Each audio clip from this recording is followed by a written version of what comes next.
Hello from London. Thank you very much for joining me in this really interesting, if not challenging time. I very much appreciate that. My name's Mark Daley. I'm the Director of Digital Strategy and Business Development at Epsilon Telecommunications. In my role, I'm very lucky. I get to spend a lot of time working with the Internet exchange community, the wonderful component of our industry, one that's very, very important, particularly as we find ourselves right now in this interesting and challenging period. So today, I'm thrilled to kickstart our Peering 101 webinar series. If you're looking to bring on peering into your IT strategy or into your service portfolio yourself, then I think this webinar series is just for you. We've invited speakers from the IX community to share their insight, their knowledge, and they're going to cover a wide range of topics from why peer at an IX, the difference between traditional peering and remote peering, to the recently launched IX API for you to learn and understand the ins and outs of peering. So to kick things off, I want to share with you some interesting stats around essentially growth within the connectivity world. So firstly, we'll examine the growth factors that are driving the need for entities to continually invest in global networking. As you can see on the screen, there's been a huge growth created around just the connectivity of new users to the global internet, with an increase of 9.1% over the past year. So that's continual huge growth just in the number of people using the internet. At the same time, we have 9 times growth in people, not just kids, but people gaming. And so the content created by the gaming industry is driving huge growth into our world of networking. And by 2022, there'll be at least 2 times more video streaming, making up essentially 82% of all traffic going over the internet. So we have a lot of heavy impact type variables that are showing and driving growth within the internet and networking as a whole. There are other factors as well to consider, such as the adoption of cloud-based applications and services, with the need for faster, secure, and kind of more reliable access to business applications and services. We have the continual evolution in the distribution of IT systems and processes, with geographically distributed data centers and networks, meaning more and more connectivity is required between those data centers. This continual advancement and transformation of the enterprise itself and its need to scale and adapt to ever-changing business demands, and just the whole borderless nature of the global economy, delivering services, connecting customers and partners across the globe. And in these times right now, we're seeing that as being an even more visible factor for us right now.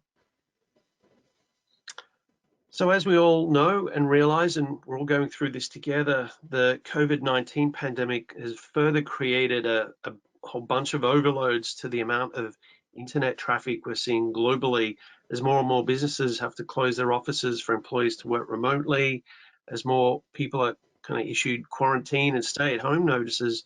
The amount of video and content consumption, along with other elements such as gaming, etc., is spiking at a terrific level. Meanwhile, digital services such as booking systems, say for doctor's appointments, video conferencing, not just for businesses, but for schools, even social experiences at home, and done that myself with my friends.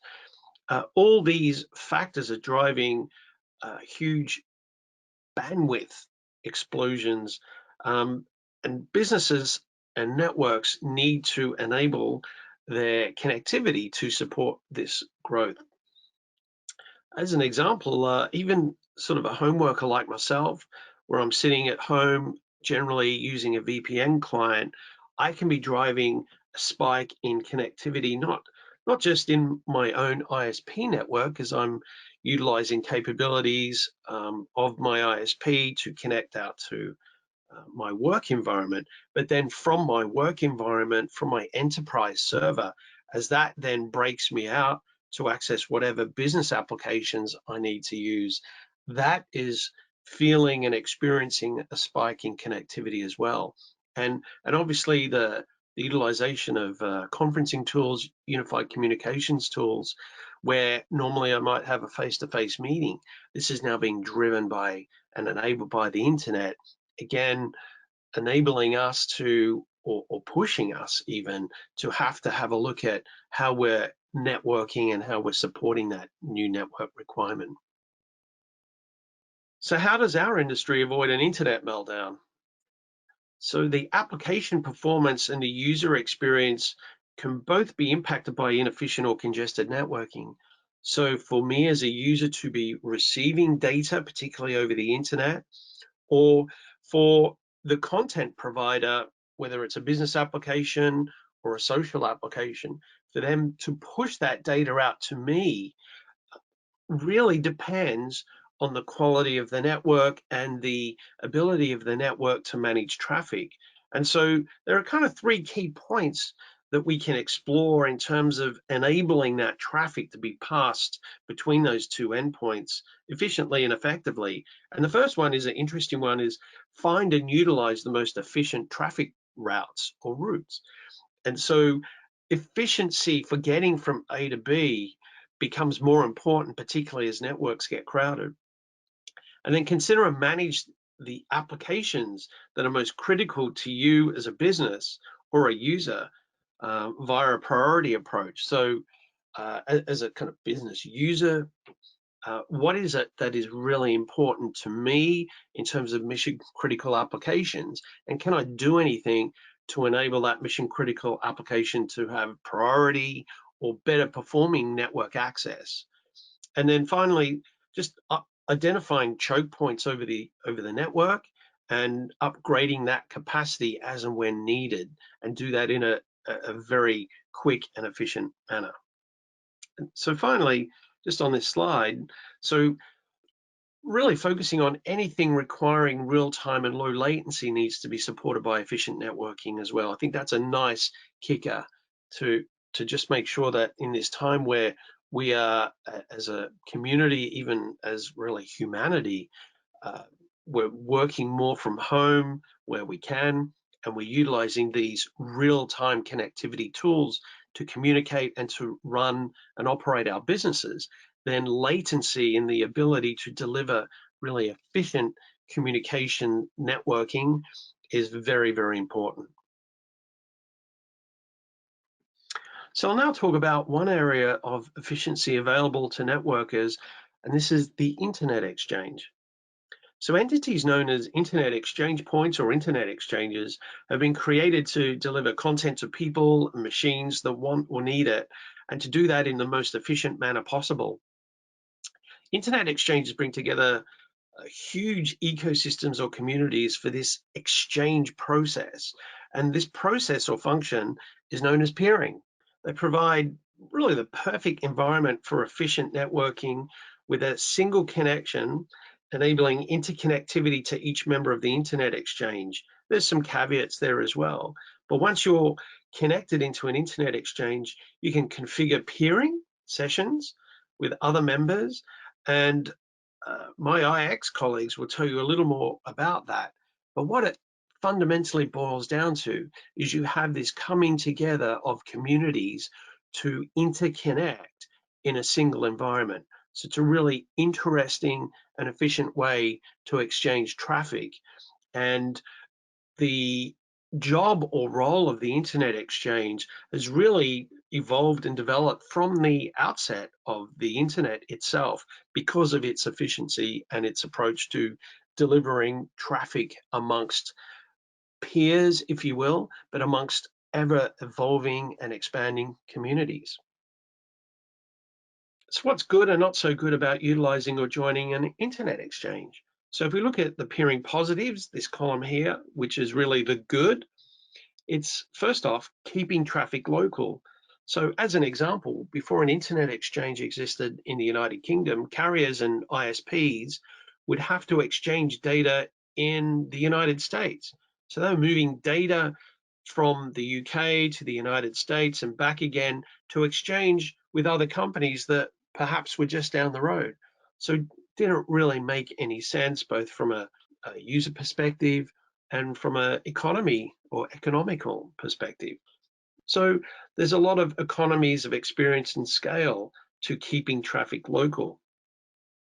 The next point is around just direct connectivity. So if I'm directly connecting with somebody to hand over my traffic or receive that traffic, that data experience, then I'm not using any third-party networks or companies that are going to potentially at least lower the experience or lower the quality of that data that I'm transiting. So eliminating that transit element has firstly cost implications, experience implications, and if I'm connecting directly in an environment where there are many other companies, I can have one connection for many. So there's a lot of greatness to experience from direct connectivity. And that leads on to that next point of just reducing the cost of data transportation. So I'm handling my traffic directly with somebody else. I'm not tromboning it, transiting it. So ultimately, there's the potential for quite a significant cost reduction in my internet experience. And then if I'm delivering a higher quality user experience and that's received from dedicated connectivity within this internet exchange environment, I'm also able to handle larger traffic volumes more economically. So if I'm able to deliver more traffic over the same links and it's handled very efficiently, then that has a huge advantage to me as well. And then finally, if I'm actually reducing or removing traffic off the public internet, moving it into this kind of private environment where essentially taking my traffic off a public highway that might be very crowded at times, moving it onto a private highway that's not so crowded, and in fact, I have a dedicated lane, you can see the obvious advantages to that. Now, there are challenges to peering, and one of those challenges is money. Is you need to spend money to buy hardware and install that at the IX data center environment. So you need cash, and from that cash, it comes out of the CapEx budget. And so to some companies, that is or may be a challenge. So you do need to spend money to invest in building POPs if you want to dedicated peer with an internet exchange. You need to manage a new bunch of partners and suppliers as well. So once you join an internet exchange, they don't just automatically connect to you. You have to go and request peering with that particular company. So that activity can take some time. So you need to be prepared to put and invest in a little bit of time to be able to set your peering sessions up, as they're called, within the internet exchange community. And you need to use what you put in place. So if you pay for a pipe, let's call it a 10 gig pipe, and you're not using it, then that's uneconomical. You're not utilizing what you have in place. And so you have this fixed fee, but it's not being used, doesn't make that much sense. So really you need to be using the capacity that you put in place on that internet exchange. So there are a good deal of pros and cons to apply to your own situation. And it's really up to you to think about what it is that you're trying to achieve and whether peering is right for you. So what is remote peering, and why would if we have peering, would we consider remote peering? So remote peering removes the need to build or have a POP at the internet exchange site. So it enables access from another site or POP that you might already have if you're a carrier or an operator. You can utilize common or shared infrastructure to access the internet exchange. You don't need to build a POP at the IX site yourself. And it removes really the need for CapEx spend, enabling a more cost-efficient pay-as-you-go approach. And you can use this approach to peer with multiple IXs with one connection. And so this concept of remote peering essentially means that I'm over here, the IX is in another place, but I can still peer with those members in that exchange by simply accessing a remote peering service.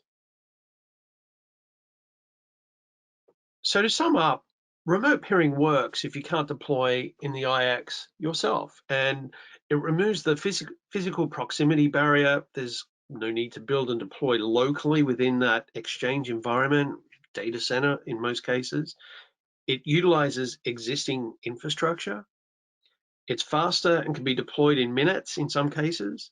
And it also enables a justification of investing in deploying a POP in the future by testing out the traffic and demand that you have now. And so as you grow, the utilization of remote peering enables you to actually track the performance and the results that you're getting from peering in the internet exchange to, at some point, it might justify that you deploy the infrastructure in that exchange environment now yourself.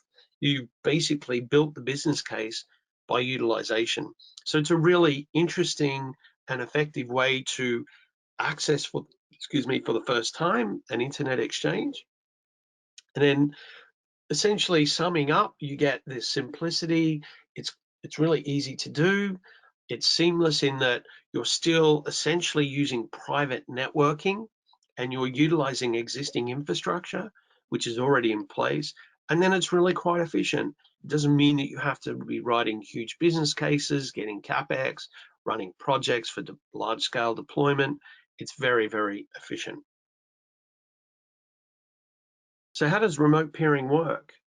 So essentially, remote peering is, first off, if you have your own POPs in a data center looking for a peering partner, a remote peering partner that is in your environment, so that essentially you can jump onto their network very, very quickly. And so finding a common data center location with your chosen remote peering partner is the starting point. Then cross-connecting into that network, and then taking essentially a network connection across the remote peering provider's network all the way through to the internet exchange. Essentially what you'll have is a layer 2 connection that's already been established as a common connection in most internet exchanges. Some internet exchanges look for essentially the allocation of just private portals per each customer. In this example, we're talking about an internet exchange such as AMSIX, Lynx, or DKIX, where there's a common port that can be utilized by your remote peering provider.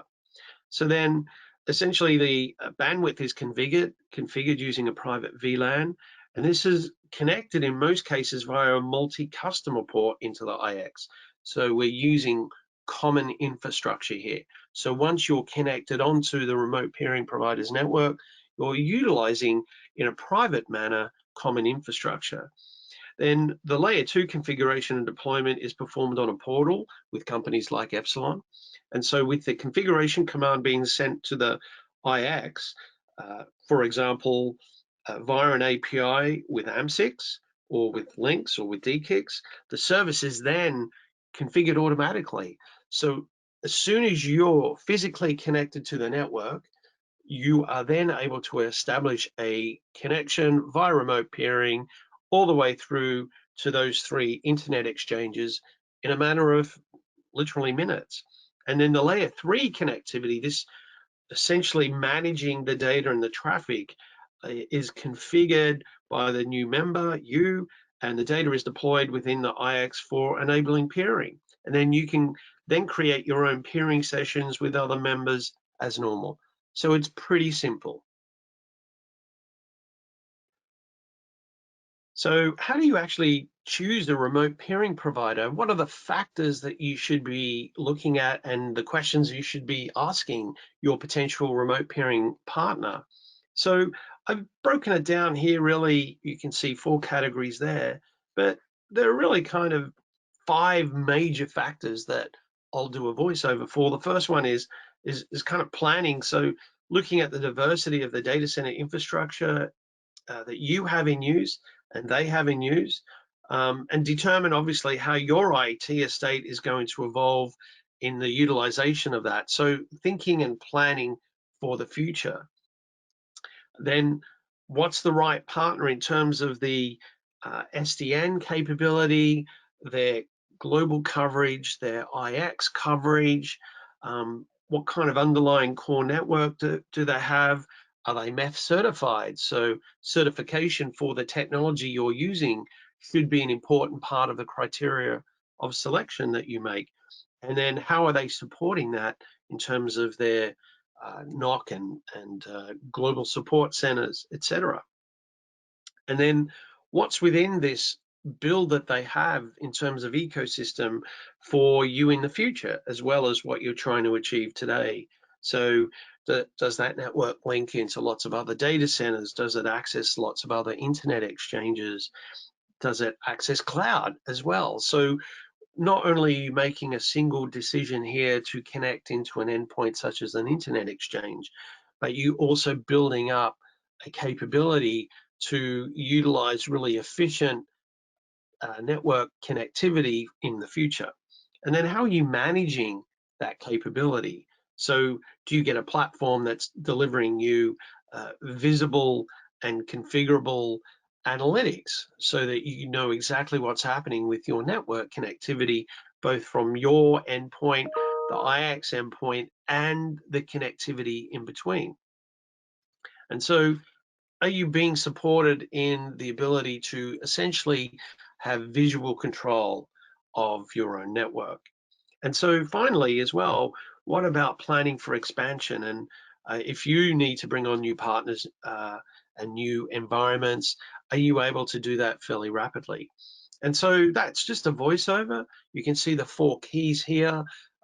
So global network to scale, certification, is there an extensive ecosystem, and how on demand are the services? Probably are the 4 wrap-up summaries that you can keep in mind when you're asking questions of your potential remote peering provider.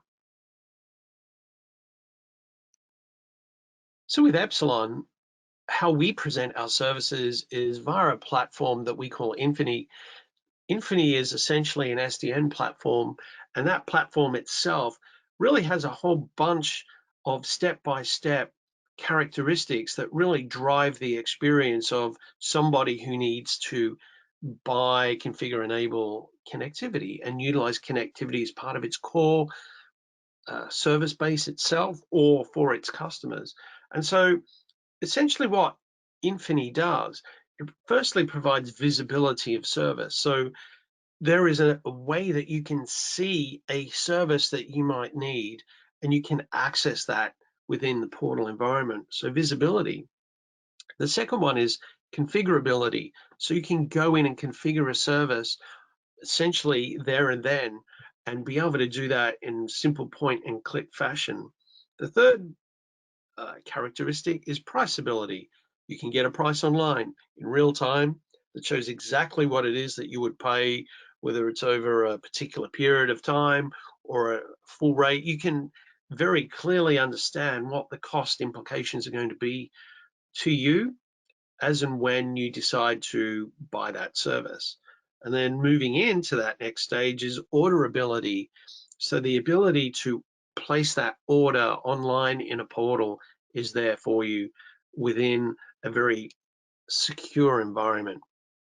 And then deployability is really the orchestration component of this function, where I can now deploy that service with a simple click, push that down into the network, and that is configured within a few moments. And so it's very, very quick to deploy. And then finally, last but not least, is manageability. And that manageability I spoke about just before is visibility. So I can see what's happening. I can see performance, latency, etc., so that I'm fully aware and fully in control of the service that I've now configured and deployed. And so there should be no surprises because I can see it all for myself. And hopefully that presentation of that health allows me to control my own network needs and my own customer needs. So as an example, we have a case study for a company called Amra. So Amra are a Bangladeshi ICT solution and service provider. And what they wanted to do was to connect uh, their customers, their users, in a more efficient and higher quality manner to European content, in particular from London and from Amsterdam. And so they were looking for a solution that meant that they did not have to find a large scale capex, build a POP in a foreign country, and have to manage that POP as well. So they wanted to improve the high quality experience for their users, particularly when they were accessing European content and services. They wanted to establish a connection to two internet exchanges, in this example, Links and AMSIX, but they didn't want to or couldn't at the time address the complexity of, of the type of project that would involve if they built it themselves. And obviously, not having the resources available in terms of skill or technical knowledge at that particular point in time. And of course, I wanted to do it as cost effectively and as efficient as possible. And so they came to Epsilon, and what we did is provided them with a remote peering solution that not only gave them access to one internet exchange, but also via a single connection on the Epsilon network, they could access two internet exchanges. So as I described how remote peering works before, we found a common environment where our networks overlap. We connected there and then presented them essentially a dual path or as singular as possible until it had to break out for a dual path to connect to AMSIX and Links. And so it's very seamless and very efficient. We're able to do that very, very quickly. And it also made real use of the ability to test the waters in terms of how much traffic they might need and how to control that traffic as well. And so by utilizing this capability with Epsilon, they were able to deliver a very fast user experience improvement. The costs are also very manageable in that they are essentially operational expenses that can be managed, as well as being able to control how much traffic they run over that connection and to expand that connection if they need to in the future. So it's a very simple exercise that gave great benefit to Amra. So in summary, you can see a graphic here that shows the Epsilon capability that I've been talking about in the sense of a single connection, providing access into many different types of connectivity endpoints, whether they're a data center, whether it's an internet exchange, or even whether it's a cloud service provider. And so our SDN enables that to occur very, very simply. And it's very accessible in terms of whether it's on demand at any point in time, 24/7, or via lots of different web-based apps. And even if you're into programming or you incorporate APIs into your own software stack, that's available as well. So I hope I've provided you with a little more information on IX peering and remote peering in general, and I hope it can help you make informed decisions on network efficiency options that you have. I've come to the end of my session. If you have any questions about the session, please feel free to submit them in the box on the right-hand side of the web page, and we'll be sure to get in touch with you. And I have to say, in the next part of our webinar series, we have a really excellent speaker, Alexander Mitrov. He's the head of product at Amsterdam Internet Exchange, and he's going to tell you all about AMSIX and how they can improve your user experience and provide you access to a massive community. So stay tuned to this space.